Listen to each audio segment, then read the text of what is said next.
Mob justice অথবা mob killing mission অন্তর্বর্তীকালীন সরকার সমর্থন করে না। এটার সাথে জড়িতদের বিরুদ্ধে আইনগত ব্যবস্থা নেওয়া হবে।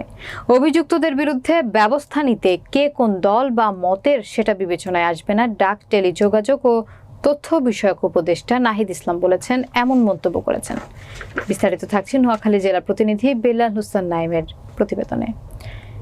শুক্রবার বিকেলে নোয়াখালীর বেগমগঞ্জ উপজেলা পরিষদ চত্বরে বন্যা দুর্গতদের সাথে মতবিনিময় ও ত্রাণ সামগ্রী বিতরণ অনুষ্ঠানে তিনি এসব কথা বলেন। উপদেষ্টা নাহিদ আরও বলেন, এ ধরনের হত্যাকাণ্ড ঘটিয়ে এক পক্ষ সরকারকে বিব্রত অবস্থায় ফেলতে চায়। আইন নিজের হাতে তুলে না নিয়ে স্থানীয় প্রশাসনকে অবহিত করুন।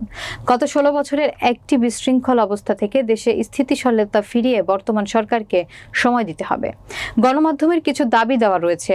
বাংলাদেশের গণমাধ্যম কিভাবে স্বাধীনভাবে কাজ করতে পারে, গণমাধ্যম সংস্কার কমিটি সে প্রস্তাবনাগুলো দিবে।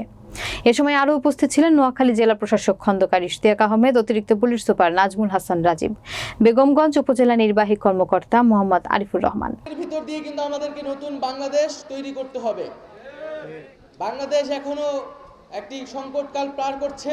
আইন শৃঙ্খলা বাহিনীকে কিন্তু সুস্পষ্ট নির্দেশনা দেওয়া আছে যে এই ধরনের মব জাস্টিস বা মব কিলিং সরকার সমর্থন করে না, এবং এটার সাথে যারাই জড়িত তাদেরকে যাতে আইন অনুযায়ী ব্যবস্থা নেওয়া হয়।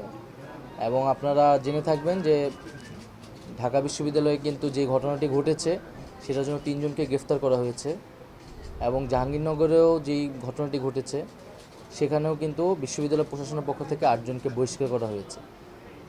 এবং আমরা এই বহিষ্কার বা এই তাদের বিরুদ্ধে আইনগত ব্যবস্থা নেওয়ার ক্ষেত্রে কিন্তু কে কোন দল বা মত সেটা কোনো বিবেচনা আসবে না।